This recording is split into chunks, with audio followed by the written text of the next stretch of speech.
आज हमारे देश का गरीब सड़कों पर है, सड़कों पे भटक रहा है, बच्चों के साथ, प्रेग्नेंट बीवी के साथ, दुख में तकलीफ में रोते बिलखते। कुछ मज़दूरों के गांव का आलम तो ये है कि उनके परिवार के लोग मर रहे हैं, तकलीफ़ में हैं, लेकिन वो वहाँ पहुँच नहीं पा रहे हैं।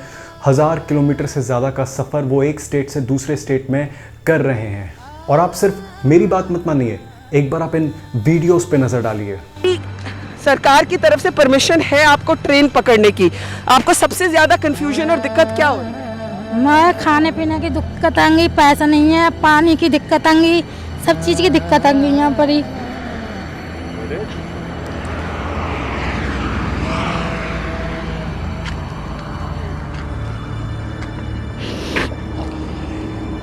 I'm having to abandon the social distancing rule. मेरे माँ बाप ये सोच रहे हैं मन में कि मेरा लड़का जिंदा क्यों मर गया। वो नहीं आ सकते, मैं नहीं जा सकता, जाने नहीं दे रहे। हम अपने माँ बाप पे चलाए, बस यही बहुत है। हम घर से बहुत धन दौलत वाले हैं, हमारे किसी चीज़ की कमी नहीं है, लेकिन ये परेशान कर रहे, जाने नहीं दे रहे। बस भी नहीं जाने दे रहे, टैक्सी वाले यार टैक्सी भी नहीं जाने दे रहे। मैं रहते यहाँ कहाँ रहेंगे, हमारे मम्मी पापा यही सोच रहे होंगे मैम कहाँ है, नहीं है, फ़ोन वोन सब कुछ जमा कर ले, वो भी तक नहीं दे रहे। तो उनको भी डंडे मारते पुलिस वाले, खाना नहीं खाने देते, यहाँ पे खाना खाते हुए भी मारते हैं। तो अपने गांव चल जाना चाहता हूँ। आप लोग के यही गुजारिश है थोड़ी। तो आखिर आज इतनी बड़ी त्रासदी जो हमारे सामने हो रही है, मरती हुई इंसानियत जो हम देख रहे हैं अपनी नज़रों के सामने, इसका असलियत में जिम्मेदार कौन है? क्या इसकी जिम्मेदार है स्टेट गवर्नमेंट या सेंट्रल गवर्नमेंट, या फिर वो कैपिटलिस्ट जो फैक्ट्रीज और इंडस्ट्रीज के नाम पर इनको वेतन नहीं दे पा रहे? असली वजह क्या है इन लेबर्स के मजबूर होने की, मजबूरी में एक जगह से दूसरी जगह भागने की, बिना पैसे, भूख और प्यास के मारे अपने बच्चों को बेसहारे। और इन सब की जिम्मेदारी किसकी है? इन सब के जिम्मेदार कोई और नहीं, इन सब के जिम्मेदार आप माने या ना माने वो हैं हम लोग, हम सभी जो इस वक्त आप वीडियो देख रहे हैं, मैं जो यहाँ खड़ा वीडियो बना रहा हूँ, हम सभी लोग, ये सब जो ग्लोबल त्रासदी जो चल रही है हमारी आंखों के सामने, हमारे लोग मर रहे हैं, परेशान हो रहे हैं, ट्रेन के नीचे आ रहे हैं, उन सब के जिम्मेदार हम लोग हैं। जानते हैं क्यों? क्योंकि माना कि गवर्नमेंट, नर्सेज, पुलिस ऑफिसर्स अपनी सारी की सारी शक्ति लगा रहे हैं, लेकिन मरती इंसानियत का क्या? क्योंकि जब मजदूर की जेबें खाली थी तब फैक्ट्री के बड़ी बड़ी मालिकों ने नहीं दिए उनको वेतन, वो रोते रोते जा रहे थे पैदल, छोटे बच्चे या बूढ़े बस चल चल।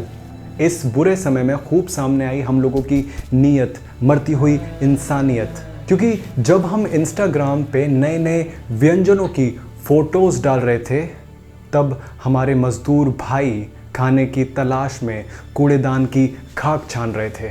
और जब हम बिज़ी थे टिकटॉक की नई नई वीडियोस बनाने में, तब दिल्ली के मकान मालिक आमादा थे उन मज़दूरों को अपने घर से भगाने में, क्योंकि उनकी जेबें खाली थी, पैसे नहीं थे ना उनके पास। Dear prime minister Modi ji, आपने कहा था कि 5 पिलर इस देश को बनाएंगे सशक्त और आत्मनिर्भर, लेकिन मैं आपको बताना चाहूँगा क्या भूल गए वो छठा पिलर जिसको हम कहते हैं सनातन, यानी कि सनातन धर्म। सनातन धर्म का मतलब किसी धर्म का प्रचार नहीं, लेकिन इसका मतलब है वो शक्ति जो सालों से हमारे देश को मिलती रही, वो नीयत जो हमारे अंदर थी, वो इंसानियत जो हमारे अंदर थी, दूसरों को देख के जो हम इज्जत देते थे। नमस्ते, यानी कि नत मस्तक है, यानी कि मेरा ये सिर आपके अंदर मौजूद उस भगवान के आगे झुकता है। जब हम देखते थे कि हर इंसान के अंदर भगवान था, वो इंसानियत का मरना नहीं, वो सनातन धर्म का मरना था। क्योंकि आज जिस समय जो ये इतनी बड़ी त्रासदी आज आप देख रहे हैं, उसका कारण ये नहीं है कि हम लोग अपनी इंसानियत भूल चुके हैं, बल्कि ये कि हम अपने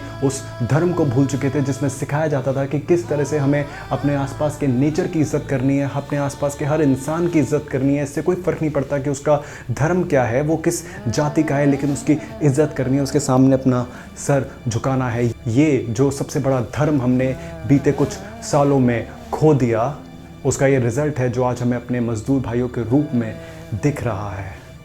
और मिस्टर रवीश कुमार, आपने कहा था कि मज़दूरों के लिए कुछ भी नहीं कर रही हमारी सरकार, ये हो चुकी है बिल्कुल फेलियर और बिल्कुल बेकार।